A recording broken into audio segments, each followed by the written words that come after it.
Une jeune femme fut réveillée au lendemain de sa nuit de noces par un bruit étrange dans l'appartement. Avant de commencer l'histoire, n'oubliez pas de laisser un like et de vous abonner à la chaîne pour voir plus d'histoires comme celle-ci. En sortant de la chambre, elle découvrit sa belle-mère en train de jeter effrontément ses affaires hors de l'armoire. « Pousse-toi, ma chère. Ton fils a dit, cet appartement est aussi à moi maintenant », déclara la nouvelle parente, continuant de faire la loi dans la maison d'autrui. Lorsque l'invité indésirable commença à réarranger les meubles, la jeune mariée comprit qu'un simple appel à la police ne suffirait pas. Cindy avait vu cet appartement pour la première fois en février, alors qu'un blizzard faisait rage dehors et que l'agent immobilier actionnait précipitamment les interrupteurs pour tenter de démontrer tous les avantages du bien. Pourtant, même à travers le voile gris des chutes de neige, les fenêtres panoramiques du salon l'avaient captivée avec une vue sur le centre-ville. En pressant ses paumes contre la vitre froide, elle sut que c'était le bon. Les propriétaires en demandent 50 000. Très peu de marge de négociation, marmonna l'agent en la guidant à travers les pièces vides. C'est une vente urgente. Il déménage en Europe. Cindy hocha la tête, faisant des calculs mentaux. 3 ans de travail en tant qu'analyste senior chez la société informatique Digital Solutions. 3 ans d'économie stricte. Des déjeuners faits maison au lieu de restaurant. Des vacances dans la maison de campagne d'une amie plutôt qu'à l'étranger. Des vêtements achetés en solde au lieu de boutique. Chaque centime avait été mis de côté pour un rêve. Son compte en banque affichait 40 000 $, un acompte décent pour un prêt immobilier. « Puis-je revoir la chambre » demanda-t-elle. La chambre donnait sur la cour, calme et douillette. Cindy y imagina un grand lit, une coiffeuse près de la fenêtre, des étagères le long du mur. Enfant, elle avait vécu avec ses parents dans un appartement communautaire où toute la famille disposait de seulement 14 mètres carrés. Son père était mécanicien, sa mère vendeuse. L'argent suffisait à peine pour le strict nécessaire. « Je le prends », dit Cindy avec détermination. Les 2 mois suivants passèrent dans un tourbillon de paperasse. La banque approuva un prêt immobilier à 6% par an. Pas un cadeau, mais acceptable. Cindy étudia chaque clause du contrat, vérifia chaque ligne à 2 fois. La conformité juridique de la transaction fut confirmée par 3 experts indépendants. En avril, elle obtint les clés et passa sa première soirée dans l'appartement vide, assise par terre au milieu du salon, à planifier les rénovations. Les travaux durèrent 6 mois et coûtèrent 20 000 $ supplémentaires. Cindy ne faisait pas confiance aux équipes de construction et supervisa personnellement chaque étape.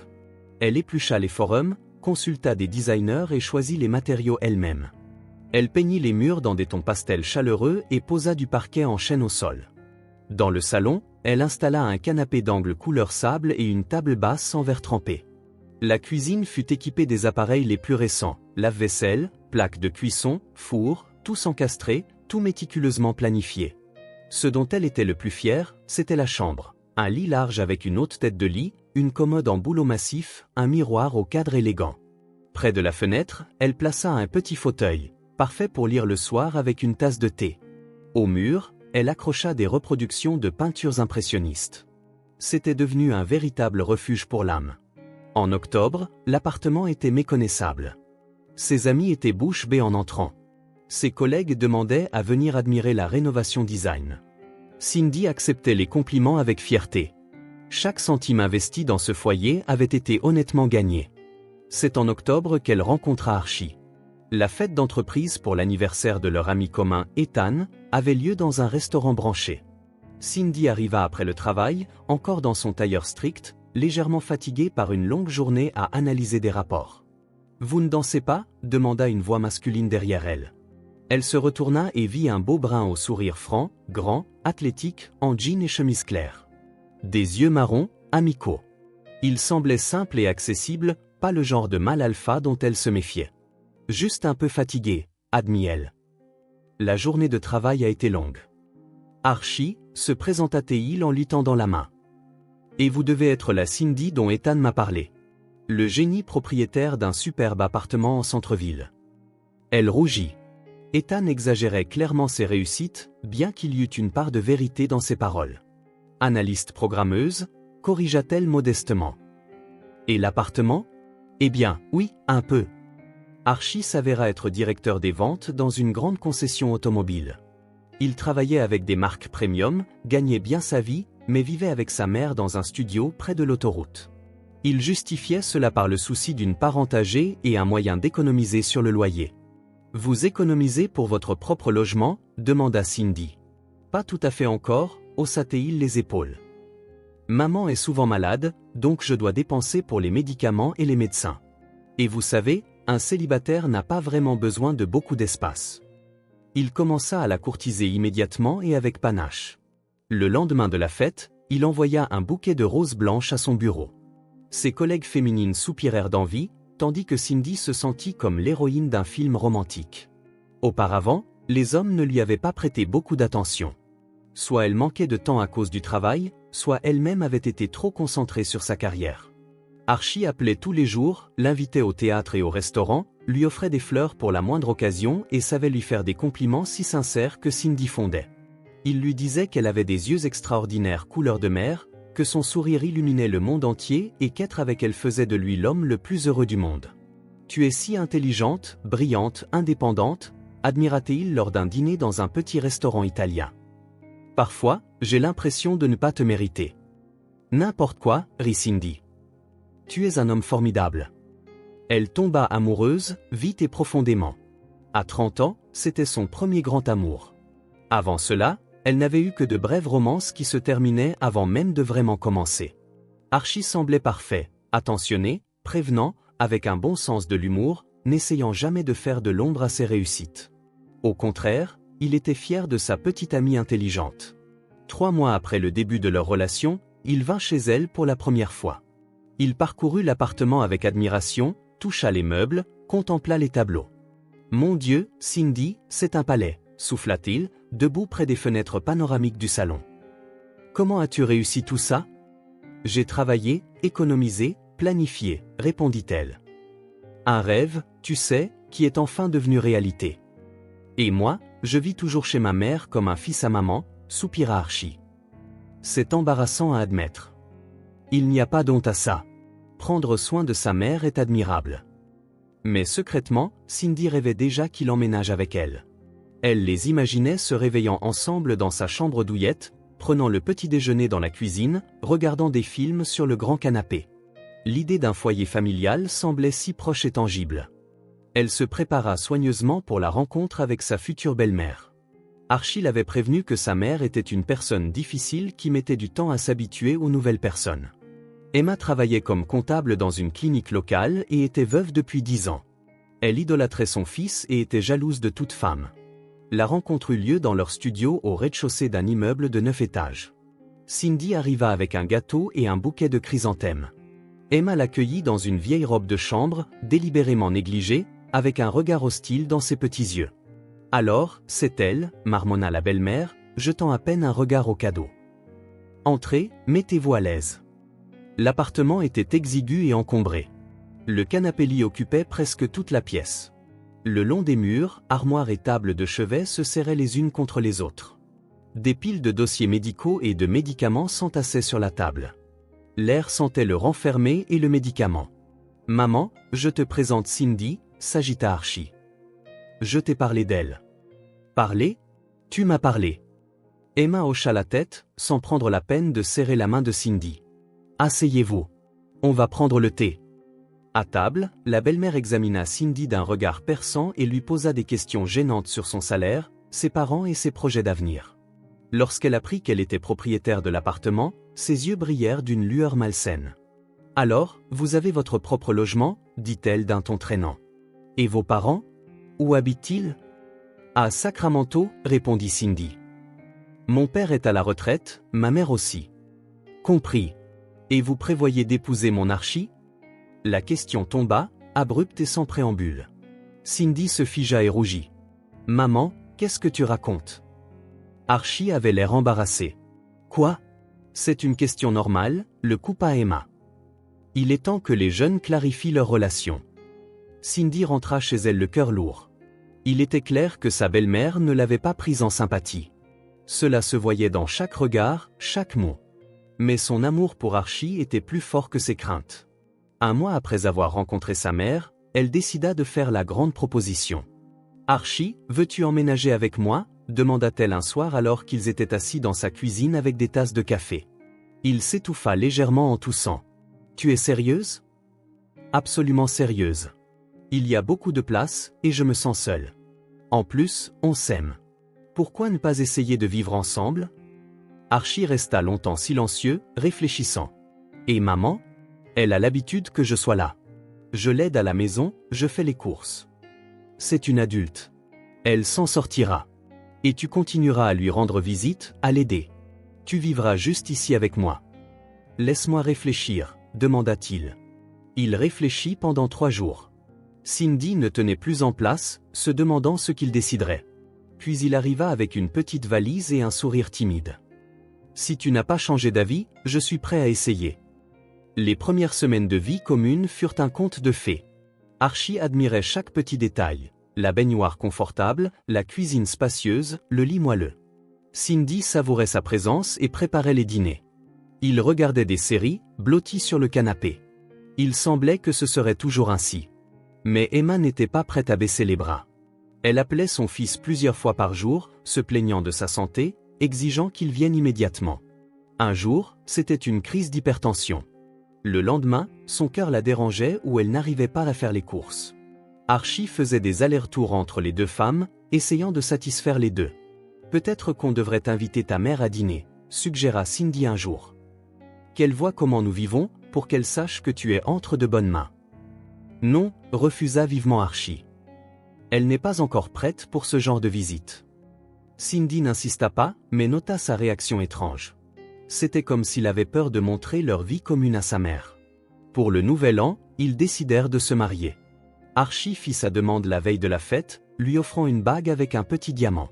Cindy pleura des larmes de joie, imaginant leur avenir, le mariage, la lune de miel, les enfants, les fêtes de famille dans leur appartement douillet. Mais il fallait d'abord l'annoncer à Emma. Et c'est là que les vrais problèmes commencèrent. « Vous mariez ?» demanda la belle-mère lorsqu'ils arrivèrent avec la bonne nouvelle. « Avec Seth, comment s'appelle-t-elle ?»« Seth carriériste. »« Maman, qu'est-ce que la carrière vient faire là-dedans ?» Cindy est merveilleuse. « Nous nous aimons. »« Vous vous aimez ?» ricana Emma. « Et que sait-elle faire à part tapoter sur un ordinateur ? Sait-elle cuisiner ? Repasser des chemises ? Ou croit-elle que parce qu'elle a un appartement, elle est déjà une reine ? » Cindy serra les dents, essayant de ne pas répondre grossièrement, mais sa belle-mère ne fit que s'échauffer davantage. « Et les enfants, ce sera pour quand ? Ou est-ce une de ces femmes modernes qui privilégient leur carrière à la maternité ? Archie, mon fils, réfléchit bien avant de faire un tel pas. Le trajet du retour fut silencieux. Archie avait l'air déprimé et Cindy bouillait d'indignation. « Elle me déteste, dit-elle finalement. »« Elle ne te déteste pas. Elle s'inquiète juste pour moi. Elle s'habituera avec le temps. » Mais le temps passa et Emma ne s'habitua pas. Pendant les préparatifs du mariage, elle sabota chaque décision de la mariée. Elle n'aimait ni la robe, ni le restaurant, ni le menu. Elle exigea que ses parents, qu'Archie n'avait pas vus depuis des années, soient invités. « Tante Gwen et oncle Billy doivent venir, insistait-elle. Et la famille des cousins doit être au mariage. Maman, nous voulions une petite cérémonie, tenta d'expliquer Archie. Petite ? Se moqua la belle-mère. Elle t'a endoctriné avec sa modestie. Et après ? Les enfants naîtront aussi modestement ? Au mariage, Emma se présenta dans une robe noire de deuil, comme si elle venait non pas à une célébration, mais à des funérailles. Elle souriait du bout des lèvres, félicitait à contre-cœur, et quand elle pensait que personne ne pouvait l'entendre, chuchotait des méchancetés sur la mariée aux parents. Regardez-la. Si sûre d'elle, paradant avec son appartement. Elle s'est carrément acheté un mari. Le temps nous dira ce qu'il en adviendra. Cindy entendit ces remarques du coin de l'oreille et serra les poings, mais elle ne voulait pas gâcher sa propre fête. Elle espérait qu'après le mariage, la relation avec sa belle-mère s'améliorerait. Comme elle se trompait. Les photos de mariage étaient magnifiques, si ce n'était le visage sombre d'Emma qui, sur chaque cliché, semblait avoir été forcée d'assister à son propre enterrement. Cindy feuilletait l'album en soupirant. Même sur les photos les plus joyeuses, sa belle-mère parvenait à gâcher l'ambiance avec son expression renfrognée. Mais pour l'instant, cela semblait sans importance.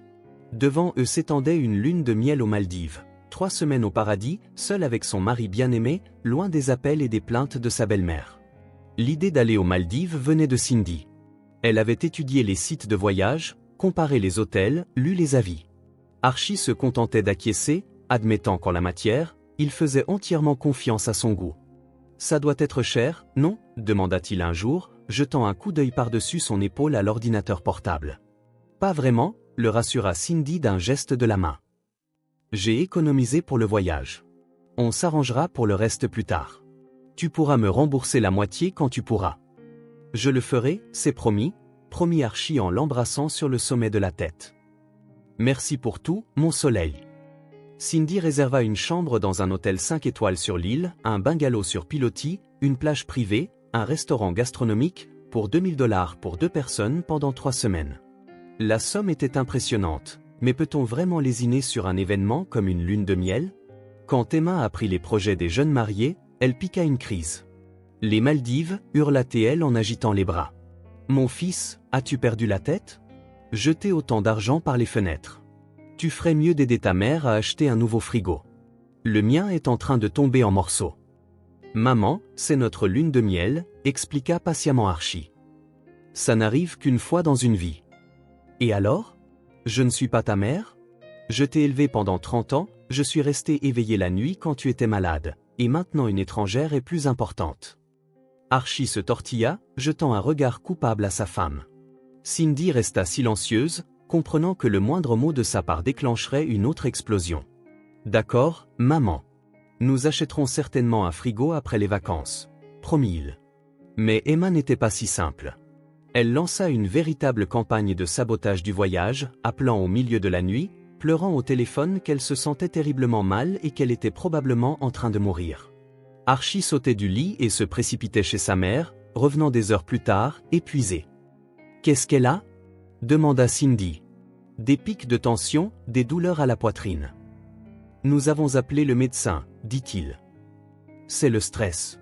Peut-être qu'elle devrait voir un psychologue. » Elle ne comprendrait pas. C'est l'ancienne génération, ils ne font pas ça. Une semaine avant le vol, Emma fit une dernière tentative, se présentant chez eux à l'improviste, pâle et tremblante. « Archie, mon fils, je meurs », gémit-elle en se tenant la poitrine. « Le médecin a dit que j'ai besoin d'une opération d'urgence et tu m'abandonnes.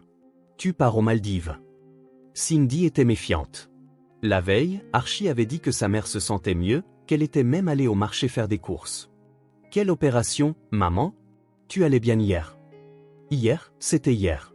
Aujourd'hui, je me sens très mal. » Emma sortit un petit flacon de pilules de son sac. « Prescrit pour le cœur, très cher, et je n'ai pas d'argent. » Archie attrapa immédiatement son portefeuille et compta 500 $. Cindy regarda les billets et pinça les lèvres. Les manipulations de sa belle-mère devenaient effrontées. « Maman, on peut voir l'ordonnance du médecin ?» demanda-t-elle. Emma s'enflamma. « Quoi? Tu penses que je mens? J'ai oublié les documents à la maison. J'étais si pressé de venir voir mon fils. » Bien sûr que non, acquiesça pacifiquement Cindy. Je suis juste curieuse de savoir quel type d'opération est nécessaire. Peut-être qu'on pourrait t'aider à trouver un bon médecin. Je n'ai pas besoin de vos médecins, lança la belle-mère. Vous essayez juste d'empêcher mon fils de donner de l'argent. Le spectacle dura encore une demi-heure. Emma gémit, soupira et se lamenta sur son sort d'orpheline et ses enfants ingrats. Archie courait entre sa mère et sa femme, ne sachant que faire. Peut-être qu'on devrait reporter le voyage, suggéra-t-il timidement quand sa mère fut enfin partie. Non, dit fermement Cindy. Elle fait semblant. C'est évident. Comment le sais-tu? Et si elle était vraiment malade? Archie, ça fait 6 mois qu'elle te manipule. Chaque fois que nous prévoyons quelque chose ensemble, elle a soudainement des problèmes de santé. Tu n'as pas remarqué? Son mari resta silencieux, mais Cindy vit qu'il avait remarqué. Il ne voulait juste pas admettre l'évidence. Ils partirent le jour prévu. Emma ne vint pas les accompagner, offensée par son fils sans cœur et sa femme égoïste. Sur le chemin de l'aéroport, Archie appela sa mère 2 fois, mais elle ne répondit pas. « Tu es inquiet ?» demanda Cindy, voyant son expression tendue. « Un peu. Et s'il lui arrivait quelque chose pendant notre absence? Elle a des voisins, un médecin de quartier. C'est une adulte. Elle s'en sortira. » Mais l'ambiance était plombée. Même dans l'avion, Archie avait l'air troublé, jetant fréquemment des coups d'œil à son téléphone. Les Maldives les accueillirent avec des eaux azur, du sable blanc et une température de 30 degrés Celsius à l'ombre. Cindy se détendit complètement dès le premier jour, mais Archie s'adapta plus lentement. Pendant les 3 premiers jours, il appela sa mère tous les matins, pour savoir comment elle allait et si elle avait besoin d'aide. « Tout va bien, maman. » Vivante et en bonne santé, rapporta Teil à sa femme après chaque conversation. Elle est même allée chez le médecin. Sa tension est normale. Tu vois, sourit Cindy. Et tu t'inquiétais. À la fin de la première semaine, Archie se détendit enfin, cessa de s'agripper à son téléphone et commença à profiter des vacances. Il prenait des bains de soleil sur la plage, nageait dans l'eau claire et dînait dans des restaurants avec vue sur l'océan. Cindy était heureuse. C'était le bonheur familial dont elle avait rêvé. « Merci pour tout ça », disait Archie le soir, enlaçant sa femme sur la terrasse de leur bungalow. « Sans toi, je n'aurais jamais vu quelque chose de pareil. » « Et je n'aurais eu aucune raison de venir ici sans toi, » répondit-elle. Le bonheur est fait pour être partagé avec la personne qu'on aime. Il faisait des projets pour l'avenir. Archie rêvait d'une promotion à la concession automobile, tandis que Cindy envisageait de changer pour un poste mieux rémunéré. Dans quelques années, il pourrait avoir un enfant, puis chercher un deuxième appartement, plus grand, dans un bon quartier. « Comment maman réagira-t-elle à l'arrivée d'un petit enfant » demanda Cindy un jour. « Elle sera heureuse, bien sûr », répondit Archie avec confiance. Elle adore les enfants et attend des petits-enfants depuis longtemps. Cindy n'était pas si sûre de la joie de sa belle-mère, mais ne discuta pas. Le temps le dirait. Durant la 2e semaine de leurs vacances, un incident se produisit qui sembla mineur sur le moment, mais dont Cindy se souvint plus tard avec amertume. Archie reçut un appel de sa mère à un moment inopportun. Ils étaient au spa pour un massage en couple. « Maman, ce n'est pas le bon moment. Je te rappelle dans 1 heure, dit-il avant de raccrocher. Mais le téléphone sonna encore et encore. « Réponds, soupira Cindy. Ça doit être urgent. » Archie décrocha et écouta longuement la voix inquiète de sa mère. Cindy pouvait lire sur son visage que quelque chose de grave s'était passé. « Qu'est-ce qui s'est passé » demanda-t-elle quand il eut terminé l'appel. « Les voisins du dessus ont eu une fuite de canalisation, ça a inondé l'appartement de maman. Elle panique. Ne sait pas quoi faire. La régie dit qu'ils ne répondent pas. Maman veut qu'on envoie de l'argent pour les réparations immédiatement. » Cindy réfléchit. Étrange coïncidence. Ils étaient aux Maldives, loin de tout contrôle direct sur la situation, et voilà qu'un tel malheur survenait. Et elle a contacté les voisins ?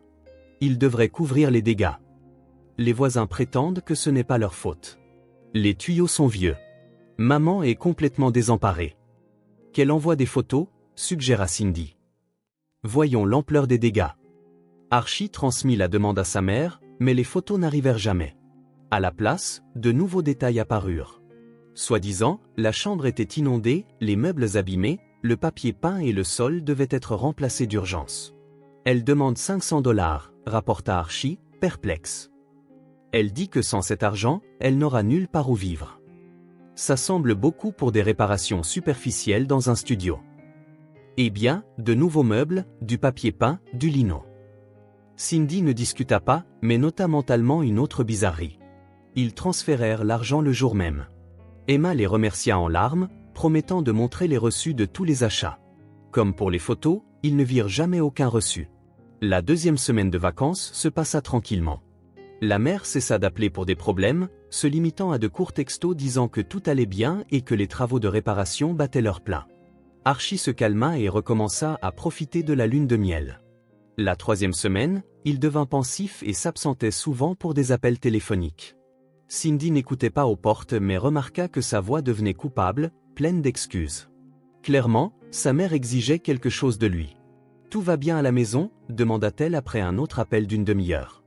En gros, oui. Maman se plaint de la solitude. Elle dit qu'on lui manque. Encore 1 semaine et on rentre. Bien sûr. C'est juste dur pour elle, seule, surtout après tous ces problèmes d'inondation.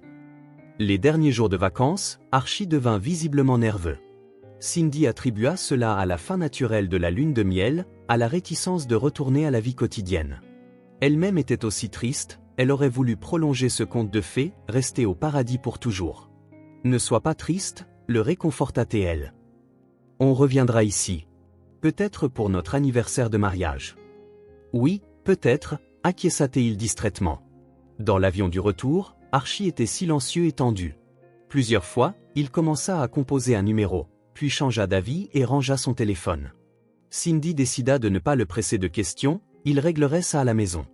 À la maison, ils furent accueillis par une montagne de cadeaux pour les parents et les amis.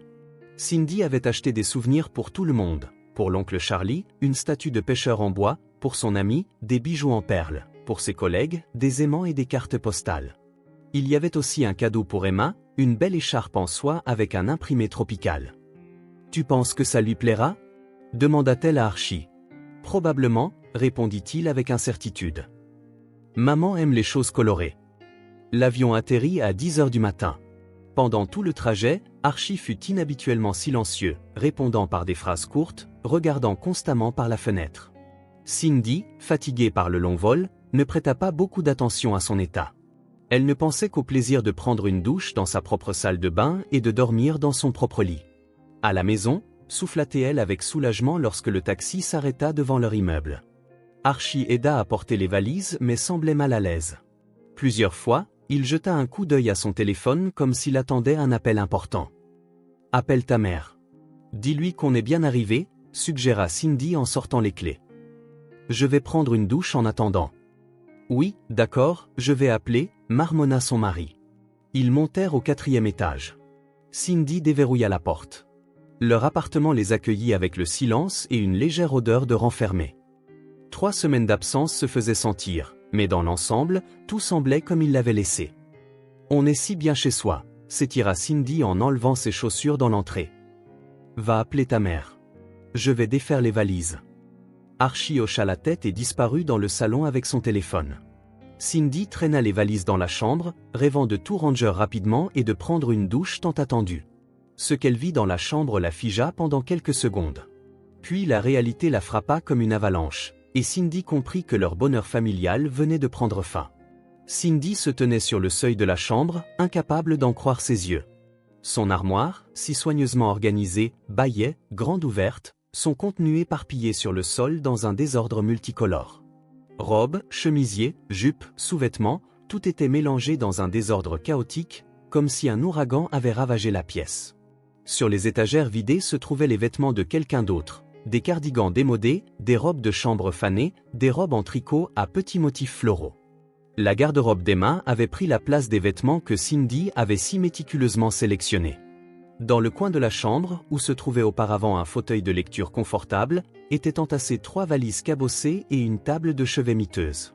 Sur la table de chevet, sous verre, une série de photographies, le défunt beau-père en uniforme militaire, la jeune Emma en robe de mariée, le petit Archie dans les bras de son père. « Quoi? Qu'est-ce que c'est que ça ?» murmura Cindy en ramassant sa robe de cocktail préférée par terre. Des voix étouffées provenaient du salon. Apparemment, Archie avait finalement réussi à joindre sa mère. Cindy tendit l'oreille et capta des fragments de phrases. « Oui, maman. On est déjà à la maison. »« Non, elle n'a pas encore vu. Tu avais promis que ce serait temporaire. » Son cœur se serra. Elle n'avait pas encore vu. Cela signifiait qu'Archie savait. Il savait et il s'était tu. Il savait et il l'avait laissé rêver pendant 3 semaines à leur nid familial pendant que ce chaos se déroulait ici. Cindy se précipita pour inspecter le reste de l'appartement. Dans le salon, le canapé avait été poussé contre la fenêtre, et à sa place se trouvait un fauteuil-lit dépliant recouvert d'une couverture à carreaux. La table basse avait été remplacée par une pile de journaux et de documents médicaux. Sur le rebord de la fenêtre, des flacons de médicaments étaient alignés. La cuisine avait subi des changements moins drastiques, mais même ici, la présence d'une autre personne était évidente. Le frigo contenait des produits que Cindy n'avait jamais achetés, du saucisson bon marché, de la mayonnaise en pot plastique, du fromage fondu. Sur la table, une théière au bec ébréché et une assiette avec des restes de hareng en fourrure. « Cindy, où es-tu » appela la voix d'Archie depuis le couloir. « Ici » cria-t-elle depuis la cuisine, essayant de garder sa voix calme. Archie apparut dans l'embrasure de la porte, l'air coupable. Derrière lui se profilait la silhouette d'Emma en robe de chambre usée et chaussons. La belle-mère avait l'air d'être chez elle, satisfaite, confiante, avec une lueur prédatrice dans ses petits yeux. « Pousse-toi, ma chère » déclara-t-elle en bousculant Cindy pour se diriger vers le frigo. « Maman !» Cindy regarda son mari, attendant une explication, mais il étudiait la pointe de ses propres chaussures avec la concentration d'un archéologue. « Archie » appela-t-elle doucement, « on peut parler ?» Bien sûr, dans une minute, marmonna-t-il. Mais Emma ne le laissa pas finir. Il y a toujours le temps de parler, mais aider une personne âgée à s'installer est un devoir sacré. Archie, mon fils, remet le canapé en place. C'est inconfortable pour regarder la télé. Et ce fut le début. Emma agissait avec la précision d'un stratège militaire, comme si elle s'était préparée à ce moment depuis des années. Elle commandait les meubles comme un général commande ses troupes, disant à son fils quoi déplacer et où. Déplace la commode vers la fenêtre. Il y aura plus de lumière. Le fauteuil dans le coin. Il ne fait que gêner ici. Et c'est quoi ces tableaux sur les murs? Enlève-les. Je vais accrocher des icônes. Il doit y avoir de la sainteté dans la maison. Archie suivait docilement les instructions de sa mère. Cindy courait dans l'appartement en essayant d'arrêter la destruction, mais sa belle-mère ignorait ses protestations avec un calme olympien. Emma, attendez, plaît. Parlons d'abord. Discutons de tout. Qu'y a-t-il à discuter? La belle-mère balaya d'un geste dédaigneux, en accrochant des napperons brodés avec des coques et des petites roses sur les murs. Ton fils m'a appelé, m'a donné les clés. Il a dit, maman, emménage. Il y a beaucoup de place. Ce sera plus joyeux ensemble. Alors, j'ai emménagé. Cindy se tourna vers son mari, mais il semblait pétrifié, debout avec la commode dans les mains, fixant le sol comme s'il y avait découvert quelque chose de très intéressant. Archie? Cindy éleva la voix. Tu as vraiment donné les clés à maman? Tu l'as laissé emménager? Moi? Eh bien? Balbutia-t-il, maman vit seule. C'est dur pour elle. Et on a beaucoup de place. J'ai beaucoup de place, explosa Cindy. C'est mon appartement. Je l'ai acheté. Je paie le prêt. J'ai fait les rénovations. Emma se tourna vers elle avec une expression de vertu offensée. Tu es si avare. Tu ne peux même pas donner un toit à ton mari et à sa mère. Et tu te dis encore une épouse. Qu'est-ce que l'avarice a à voir là-dedans? S'exclama Cindy, sentant ses tempes battre. Personne ne m'a demandé. Nous sommes partis en lune de miel et nous revenons à ça. Elle fit un geste circulaire vers le salon transformé. En une demi-heure, l'appartement était devenu un musée de la vie de l'ère soviétique. Des napperons brodés côtoyaient des icônes au cadre doré. Des housses en dentelle ornaient le canapé, et une veilleuse brûlait devant une icône sur la table de chevet dans le coin.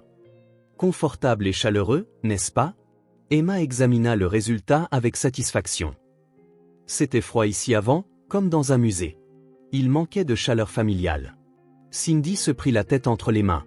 Son intérieur élégant, sur lequel elle avait travaillé pendant 6 mois, avait disparu sans laisser de traces. Seuls les murs et le plafond restaient. Tout le reste avait été englouti par une mer de confort provincial. Remettez tout en place immédiatement, exigea-t-elle. Oh, allons, dit la belle-mère d'un ton conciliant, en agitant la main. Tu t'y habitueras.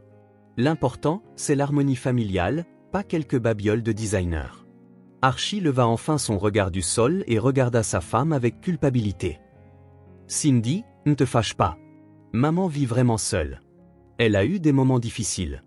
Il y a eu cette inondation, tu te souviens? Peut-être qu'elle peut rester ici temporairement, jusqu'à ce qu'elle trouve un nouvel endroit. Temporairement? Regarde ce qu'elle a fait. Elle a réarrangé tout l'appartement, fulmina Cindy. Ah, ce ne sont que des bêtises, balaya Emma d'un geste dédaigneux. On peut tout remettre en place si nécessaire. En attendant, je vais vivre ici. Mettre un peu d'ordre. Je vois que tu n'as aucun sens du ménage. Frigo vide, poussière partout. Tu ne nourris même pas ton mari correctement. Nous étions en vacances pendant 3 semaines. C'est pour ça que c'est comme ça. Une bonne épouse ne laisserait pas son mari seul. Elle resterait à la maison pour s'occuper du foyer.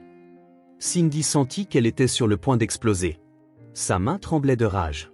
Une boule se forma dans sa gorge. 3 ans de travail, d'économie, de projet, et tout détruit en quelques heures par une vieille femme audacieuse. « Sortez de chez moi !» cria-t-elle. Immédiatement. Emma ne s'y a même pas. « Quelle maison à vous ?» dit-elle avec défi. « Mon fils est domicilié ici, donc je peux rester. Et vous, ma chère, ne prenez pas vos désirs pour des réalités. Il faut respecter ses aînés. » Cindy se tourna vers son mari. « Archie, tu vas dire quelque chose ou tu vas juste rester silencieux ?» Archie se balançait d'un pied sur l'autre, clairement tiraillé entre les 2 femmes. « Maman, peut-être qu'on aurait vraiment dû en discuter d'abord. » « Discuter avec qui ?» lança Emma. Avec cette vipère calculatrice? Elle l'aurait interdit immédiatement. Elle pense que parce qu'elle a plus d'argent, elle peut commander tout le monde. Je ne commande personne, halta Cindy, indignée. Je veux juste vivre dans ma propre maison comme un être humain.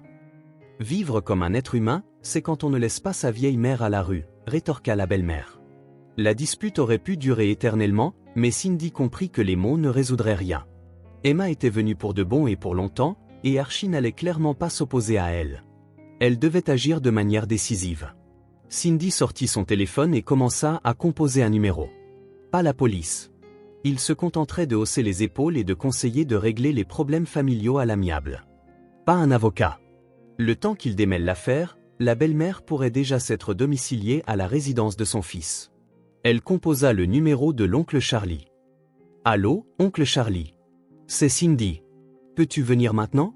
J'ai un besoin urgent d'aide. » « Qu'est-ce qui s'est passé, ma nièce? » L'oncle Charlie parut immédiatement inquiet.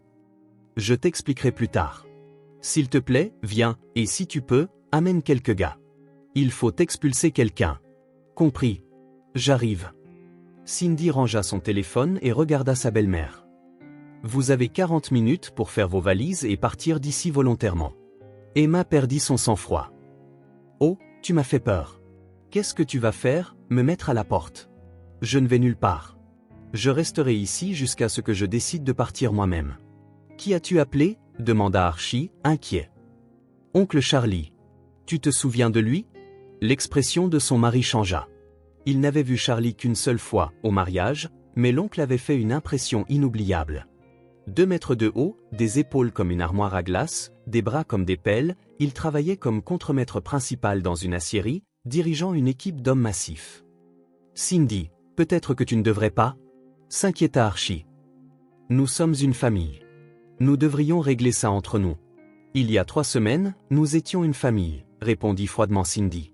« Maintenant, je ne sais même plus qui tu es. Un homme qui donne secrètement les clés de l'appartement de sa femme à des étrangers. Maman n'est pas une étrangère. Pour moi, elle est tout à fait une étrangère. » Emma cessa de rire et regarda attentivement sa belle-fille. Quelque chose dans le ton de Cindy la rendit mal à l'aise. « Pourquoi diable as-tu pensé à appeler ton oncle? Tu crois que tu vas me faire peur? Ça ne marchera pas. J'ai des droits. C'est mon fils qui m'a appelé. » « On verra bien, » dit brièvement Cindy avant de sortir sur le balcon. En bas, dans la cour, la Ford familière de l'oncle Charlie était déjà garée. À côté, une Volkswagen cabossée s'était arrêtée, apparemment la voiture d'un de ses collègues. Cindy fit un signe de la main et la voiture répondit par un appel de phare. Quelques minutes plus tard, on frappa à la porte. 3 coups brefs, le signal que Charlie utilisait depuis l'enfance de Cindy. « Qui est-ce » demanda Archie, tendu. « De l'aide » répondit Cindy en allant ouvrir. Sur le seuil se tenait l'oncle Charlie en bleu de travail. Derrière lui, 2 silhouettes tout aussi imposantes, des hommes sortant tout juste de leur service. L'air sentait le métal et l'huile de machine. Visage sévère, carrure puissante, mains de travailleurs, des membres classiques de la fraternité de l'usine. « Salut, ma nièce. » L'oncle Charlie embrassa Cindy sur la joue. « Dis-moi ce qui se passe ici. »« Entrez, » dit Cindy en les guidant dans le salon. Emma, en voyant les 3 hommes forts, devint visiblement pâle. Elle était particulièrement impressionnée par l'oncle Charlie. Il avait l'air encore plus redoutable en vêtements de travail qu'au mariage en costume. « Je vous présente, » indiqua Cindy en désignant sa belle-mère, « Emma, la mère de mon mari. Elle s'est installée dans mon appartement pendant que nous étions en vacances, sans permission. Elle refuse de partir volontairement. » L'oncle Charlie hocha poliment la tête. « Charlie. Voici mes collègues, Gregory et Kyle. » Les collègues hochèrent également la tête, examinant la belle-mère effrayée. « Voilà la situation, » commença calmement l'oncle Charlie. « La situation est claire. L'appartement est au nom de ma nièce. Elle est la propriétaire. Il n'y a aucun document vous accordant le droit de vivre ici. Par conséquent, vous êtes ici illégalement. »« Comment ça, illégalement ?» tenta de protester Emma, la voix tremblante. « C'est mon fils qui m'a appelé. »« Votre fils n'a pas le droit d'appeler qui que ce soit, » expliqua patiemment Charlie. « Il est seulement domicilié ici, mais il ne possède pas la propriété. Cela signifie que la décision de savoir qui vit ici appartient entièrement à Cindy. Mais je suis sa mère. Je l'ai mis au monde, je l'ai élevé, lança la belle-mère. C'est votre affaire de famille, haussa les épaules Charlie. Légalement, vous n'êtes personne ici. Abuser de sa position, ça s'appelle un abus d'autorité. Archie se colla contre le mur, effrayé d'attirer l'attention sur lui. 3 ouvriers musclés dans le petit salon semblaient très convaincants. Donc, je suggère que nous fassions ça à l'amiable, continua l'oncle Charlie. Faites vos valises et partez, calmement et poliment. Et si je ne pars pas, tenta de bluffer Emma. Alors on vous aidera, sourit l'oncle Charlie. Et c'était loin d'être un sourire amical. On a de l'expérience. Kyle travaille comme déménageur, Grégory aussi. On vous sortira avec vos affaires en 5 minutes. C'est illégal, hurla la belle-mère. J'appellerai la police. Appelez-les, haussa les épaules l'oncle Charlie. Expliquez-leur simplement de quel droit vous avez occupé l'appartement de quelqu'un d'autre et à qui appartiennent les affaires qui traînent par terre. Emma jeta un coup d'œil aux vêtements éparpillés de Cindy et réalisa qu'elle n'avait aucun argument. En effet, comment pourrait-elle expliquer à la police ce qu'elle faisait là? Je vous donne une demi-heure pour faire vos valises, annonça l'oncle Charlie en s'installant dans un fauteuil. Nous attendrons. Le rangement frénétique commença. Emma fourrait hystériquement ses affaires dans des valises, maudissant sa belle-fille et ses parents. Archie se précipitait entre sa mère et les hommes, essayant de calmer la situation. Peut-être qu'on peut encore trouver un accord, suggéra-t-il timidement. Ce n'est pas avec nous qu'il faut négocier, mais avec votre femme, répondit l'oncle Charlie. Nous ne fournissons qu'une assistance technique. Cindy, s'il te plaît. Ma mère est toute seule, plaida Archie. Je comprends, répondit froidement sa femme. Je comprends que tu m'as trahi. Tu as fait des plans dans mon dos, fait des promesses, distribué des clés. Et maintenant tu t'attends à ce que je supporte ça. Pendant ce temps, les collègues de l'oncle Charlie inspectaient activement le réaménagement. On remet les meubles en place? Demanda Grégory. Bien sûr, hocha la tête Cindy. Tout comme c'était. Pas compliqué, évalua Kyle. 10 minutes et ce sera fait. En effet, les déménageurs expérimentés gérèrent le réaménagement rapidement et proprement. Pendant qu'Emma faisait ses valises dans la chambre, les hommes remirent les meubles à leur place d'origine. Les napperons brodés et les icônes furent emballés dans une boîte séparée. Voici vos décorations, tendit poliment la boîte l'oncle Charlie. Emma arracha la boîte et la serra contre sa poitrine comme si elle contenait des trésors.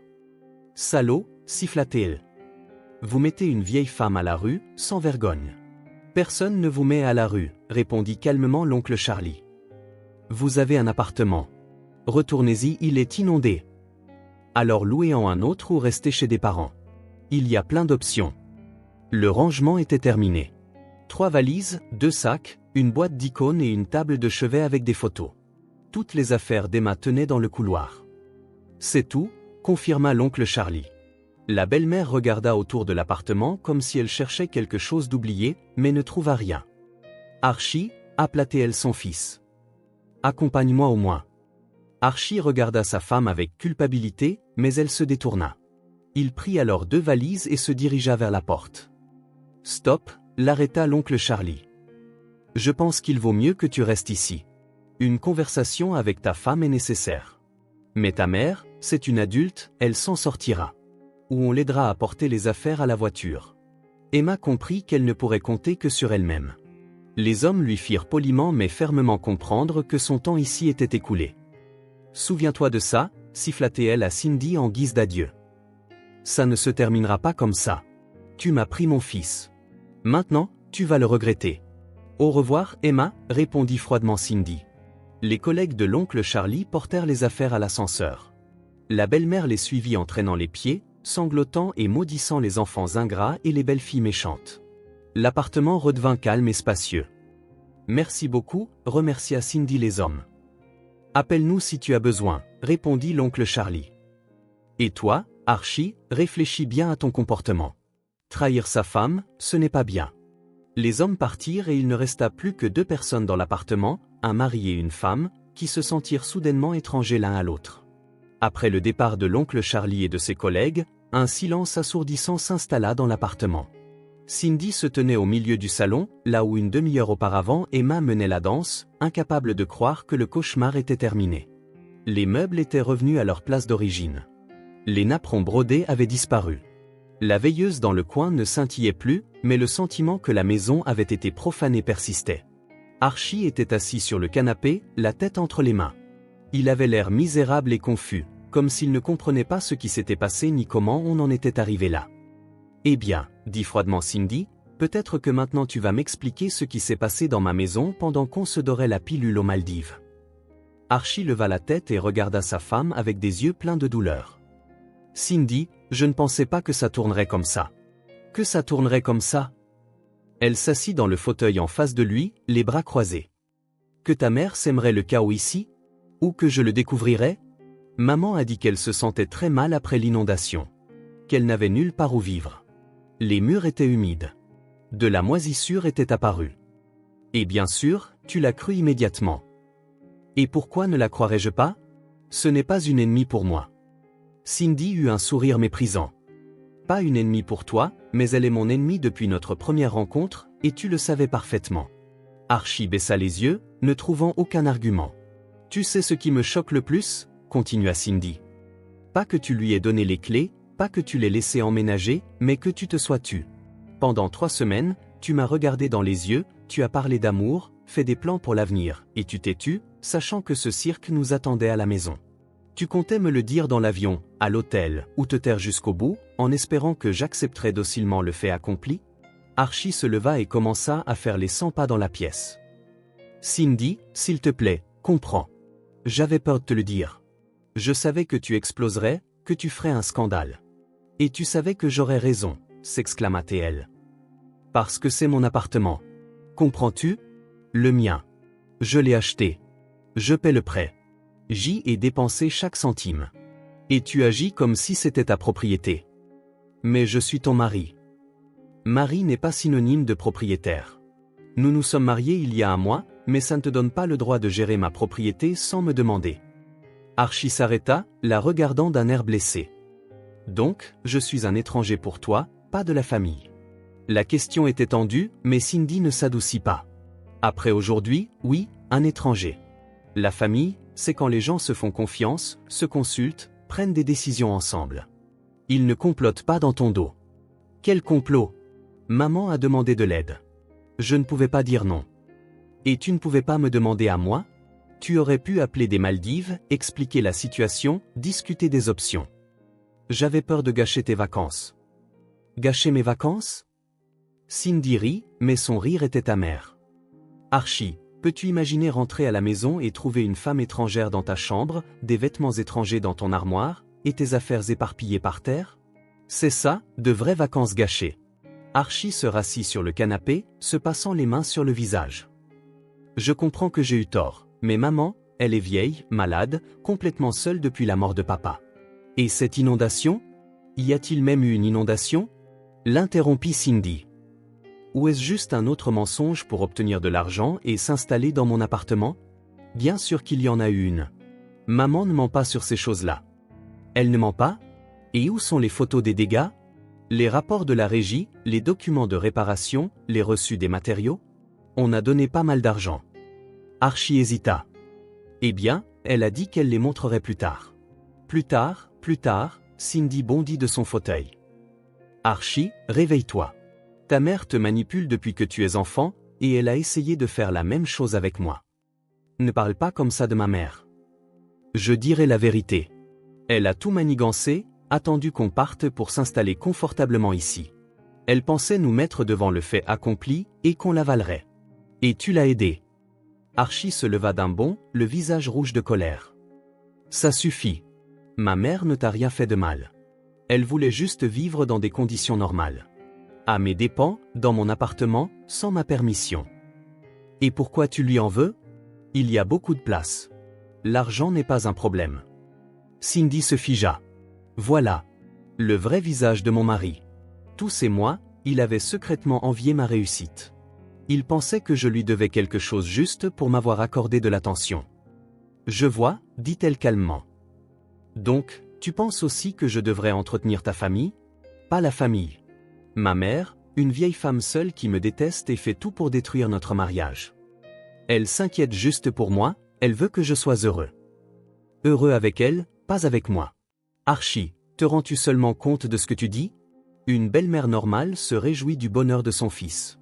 Elle n'essaie pas de le ruiner. La dispute aurait pu durer des heures, mais Cindy comprit que c'était inutile. Archie était tellement sous l'influence de sa mère qu'il ne pouvait pas évaluer la situation lucidement. Pour lui, Emma avait toujours raison et la femme devait l'accepter. « Tu sais quoi ?» dit-elle, lasse. « Je suis fatiguée de cette conversation. J'ai besoin de temps pour réfléchir. Cindy, ne nous disputons pas. Maman est déjà partie. Nous pouvons vivre en paix. Elle est partie, mais elle n'a pas abandonné. Elle reviendra. Elle trouvera un nouveau moyen de ruiner ma vie. Et tu l'aideras à nouveau parce que c'est ta mère. Elle ne reviendra pas. Elle a compris qu'elle n'est pas la bienvenue ici. » Cindy secoua la tête. « Tu ne la connais pas bien. Les gens comme elle n'abandonnent pas facilement. » Et elle avait raison. Le lendemain, les appels commencèrent. D'abord d'Emma elle-même, en larmes, pleine de reproches et de plaintes sur la belle-fille cruelle. Puis les parents s'y mirent. Tant Gwen, oncle Billy, les cousins. Tout le monde était indigné par le comportement de Cindy, exigeant qu'Archie remette sa femme à sa place. « Comment as-tu pu traiter ta mère comme ça ?» pleurait tant Gwen au téléphone. Mettre une vieille femme à la rue. Emma vit dans son propre appartement, expliquait patiemment Cindy. Personne ne l'a mise à la rue. Dans un appartement inondé. Et tu ne peux même pas lui fournir un logement décent. Tu es une avare. Cindy raccrocha, mais les appels continuèrent. Archie se tortillait, ne sachant comment répondre aux attaques de ses proches. D'un côté, il savait que sa femme avait raison. De l'autre, il ne supportait pas les accusations de trahison envers sa mère. « Peut-être qu'on peut trouver un compromis, après tout, suggéra-t-il à la fin de la semaine. Laissons maman au moins venir en visite de temps en temps. » En visite ? D'accord, accepta Cindy. Préviens-moi à l'avance et ne reste pas trop longtemps. Mais Emma n'acceptait aucun compromis. Elle exigeait une domination totale dans la maison de son fils, l'expulsion de sa rivale et la restauration de son statut de femme la plus importante de sa vie. Un mois plus tard, elle lança une nouvelle attaque. Elle déposa une demande de divorce au tribunal au nom de son fils, affirmant que Cindy le maltraitait physiquement et menaçait sa mère. Elle appela des parents comme témoins, prêts à jurer n'importe quoi. « Tu as perdu la tête ?» s'exclama Cindy en recevant la convocation. « Quelle maltraitance physique ? Quelle menace ?»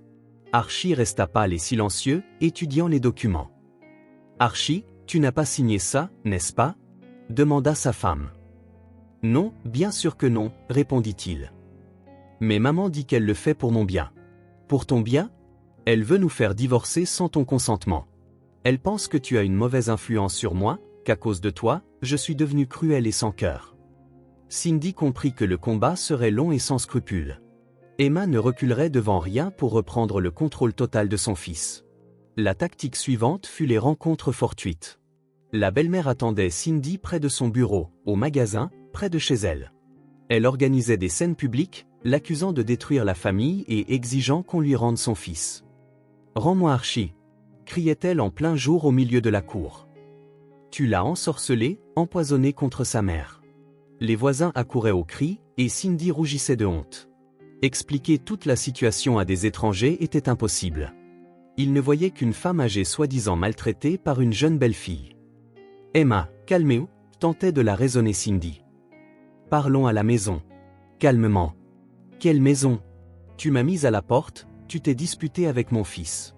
Espèce de faiseuse de troubles. » Les scandales devinrent réguliers. Cindy cessa de sortir dans la cour, commanda ses courses en livraison, demanda à des collègues de la raccompagner.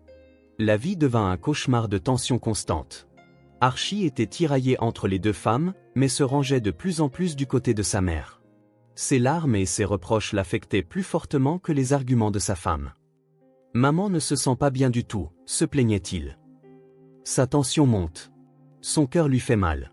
Le médecin dit que c'est lié au stress. « Et tu penses que c'est facile pour moi ?» lança Cindy.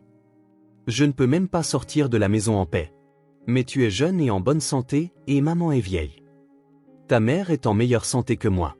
Regarde toute l'énergie qu'elle a pour les scandales. » La relation entre les époux se détériora rapidement. Archie passait de plus en plus de nuits chez sa mère, prétextant son inquiétude pour sa santé. Cindy le soupçonnait de simplement ne pas vouloir entendre ses reproches. Le point de rupture arriva 2 mois après l'expulsion de la belle-mère. Cindy rentra du travail et trouva des signes de la présence de quelqu'un d'autre dans l'appartement. Quelqu'un avait fouillé dans ses affaires, réarrangé les meubles, laissé de la vaisselle sale dans l'évier. « Archie !» cria-t-elle au téléphone. « Tu as donné des clés à quelqu'un ? » « Non. »« Alors quoi ?» La voix de son mari semblait incertaine. « Quelqu'un est entré dans l'appartement. Tout a été fouillé. » Une longue pause. « Peut-être que tu as imaginé. » Non, elle n'avait pas imaginé. Quelqu'un avait fouiné dans l'appartement, et elle savait qui. Ce soir-là, Archie rentra ivre et agressif et commença immédiatement une dispute, accusant sa femme de cruauté envers sa mère. « Elle est malade, seule, et tu la persécutes, tu la blâmes pour tout. C'est elle qui me harcèle. » Et elle a commencé à entrer dans l'appartement. « Comment a-t-elle eu les clés ?» demanda Cindy, indignée. « Il n'y avait pas de clés. Tu es paranoïaque. » Mais Cindy savait que les clés existaient. Emma avait probablement fait des doubles pendant qu'elle vivait ici et se considérait maintenant en droit de venir quand bon lui semblait. La visite suivante eut lieu 1 semaine plus tard.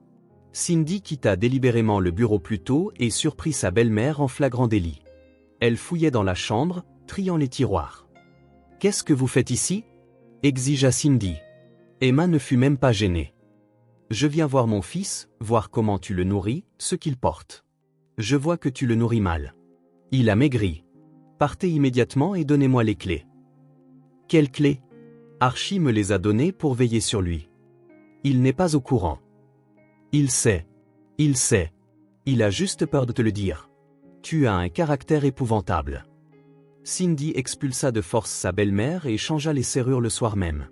Mais cela n'arrêta pas Emma. Elle trouva d'autres moyens de rendre la vie de sa belle-fille misérable. Des appels anonymes au milieu de la nuit commencèrent. Quelqu'un respirait dans le combiné, proférait des menaces, promettait vengeance. Cindy savait que c'était sa belle-mère, mais ne pouvait pas le prouver. Puis la voiture disparut. Cindy l'avait laissée garée dans la cour, et le matin, elle ne trouva qu'une tache d'huile. Au poste de police, ils haussèrent les épaules. Il y a beaucoup de vols de voitures. Difficile à retrouver. Étrange, dit pensivement Archie après avoir entendu l'histoire de sa femme. Maman a dit hier qu'elle avait vu ta voiture dans un autre quartier. Où exactement ? Près d'une concession automobile. Elle a pensé que tu la vendais. Cindy retrouva la voiture 1 semaine plus tard. Elle était à la fourrière. Apparemment, elle avait été enlevée pour stationnement illégal, bien que Cindy se souvînt l'avoir garée correctement. Quelqu'un a déplacé la voiture exprès pour qu'elle soit enlevée, expliqua-t-elle à son mari. Pourquoi quelqu'un ferait-il ça ?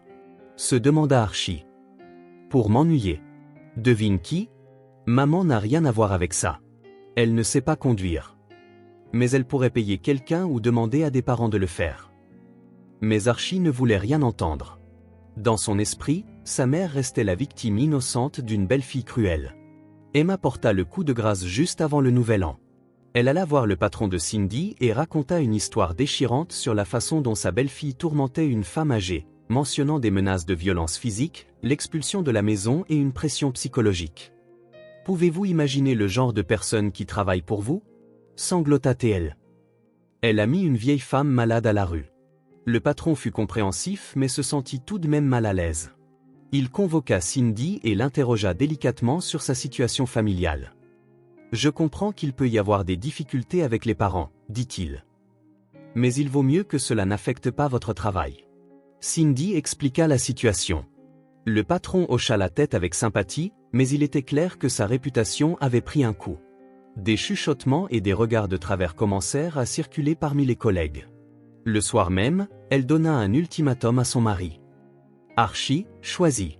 Soit tu arrêtes ces jeux avec ta mère, soit nous divorçons. »« Quel jeu ? De quoi parles-tu ?